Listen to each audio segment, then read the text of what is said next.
Daphne Guinness will literally be a blip in a radar screen as compared to my presence if my dad becomes president of the United States. Mm-hmm. She will be like a pimple on my in terms of the way in which people will be on this. And you have no clue. I am Daphne Guinness already. Yeah. I'm more than Daphne Guinness. No one gives a about what you think about Daphne Guinness, honey, except the Tattler. I was on the front page of every newspaper, including the the Wall Street Journal, the New York Times, not just the Tattler. Yeah. And so my point is that I believe that's an opportunity to say the things and to show the things and to reveal the things through this project that we want to reveal. Because it literally gives it, because you will have attention. I think that the most important thing, if you are me, is to use your attention with intention.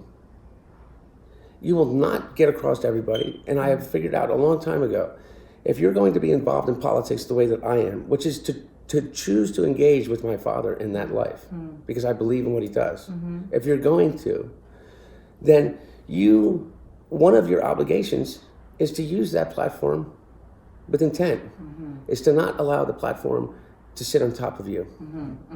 I'm allowing the platform to sit on top of me right now. Well, what happens is if your dad becomes president, for instance, or if he runs, it's a very if I don't know if it will be exposed to that degree, but if it does, wonderful.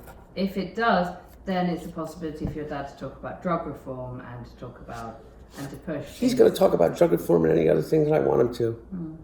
He'll talk about anything that I want him to, that he believes in. If I say this is important to me, then he will work a way in which to make it a part of his platform. My dad respects me more than he respects anyone in the world, and I know that to be certain. So it is not going to be about whether my dad thinks it's going to affect his politics. No, it won't. It's not going to be whether or not he's going to be embarrassed of me. He never will. It's not going to. All of those concerns that you have with all of the people that you know, that are that are the children of, I have none of them. Not a single one. The only one that I have is the knowledge that it's a different world, not by choice.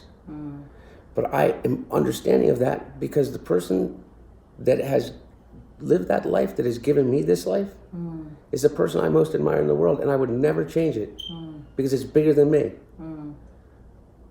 Everyone else talks about how can you be as good as your dad? I'm better than my dad. You know why I'm better than my dad? Because my dad tells me I'm better than him since I was 2 years old. So all of those fears that you think that I have of people not liking me or that I don't love myself, and first I have to go down and you have to really care about yourself and understand and put yourself out there. Baby, have you seen me? Do I not put myself out there? Yeah, I do. I mean, all of it. Yeah. I put out there. Yeah. To you or to the homeless person. I don't fear that. You know why I don't fear that? Because the man I most admire in the world, that God to me, thinks I'm a God. And my brother did too. And the three of us, it was literally, I had the support to know I can do anything. What does he say about you doing crack? Does he try? He says, stop. Yeah. He's scared to death. And what do you say? I mean, how does that affect you when he says that? The same way that it would affect you if the person that you love most in the world wanted you to stop. And the realization that stopping, even for the person you love most in the world, is such a hard thing because it literally, look, it's not about whether or not I want to. It's about whether I really want to. Yeah. But what's really want to and what's want to and what is whether to make a choice or not a choice, I don't know. This is a habit. My friend right now, I know that I don't want to stop now. But you never know, you never want to stop. But that's the thing, it's like you can always do it tomorrow, but tomorrow is always tomorrow.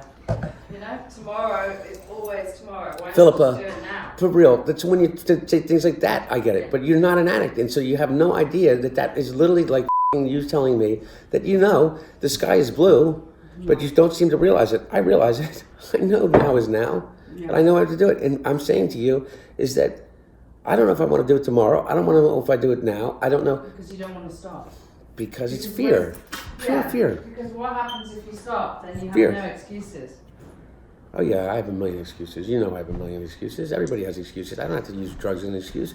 You act as if drug addicts are the only one who come up with this idea that they're afraid because if they don't continue to use drugs, they're not going to have excuses. What a bunch of people know that they get in their car in the morning and if they don't go to the gym, they're going to end up dying of obesity, but they don't go. Why? Because they're afraid. They're afraid that they're going to be thin and they're going to be healthy and they're going to be able to engage in life more. And they don't have any excuses not to do that? Well, it's a mixture of things, isn't it? But it's just the same. It's habit as well. It's habit. And habit is the biggest thing that's happening here. The fact of the matter is that I have not had the fucking reason to break the ease of the habit I'm in. And the reason is because I don't, like what? Nothing has captured my imagination until now. And and that's why I have to start to do it. Yeah. Because what I'm realizing now is that my choice to do this, the drug, is brought me to an understanding and allowed me to break from everything in the past. Have you ever thought about this? Maybe this is the greatest thing that ever happened to me. Maybe this is literally the continuation and the continuum of what is going to be the thing that makes me the person that my father believes I am. My father believes I am. Everybody says the person my father thinks I'll never become. For me, it's the person I know. But at what point does that happen? Like, are you always constantly looking? Well, isn't that the line? Looking for this epiphany? No, it's not. I've had the epiphany. Crack pipe. I've had the epiphany. Yeah. No, I've had the epiphany. I know now.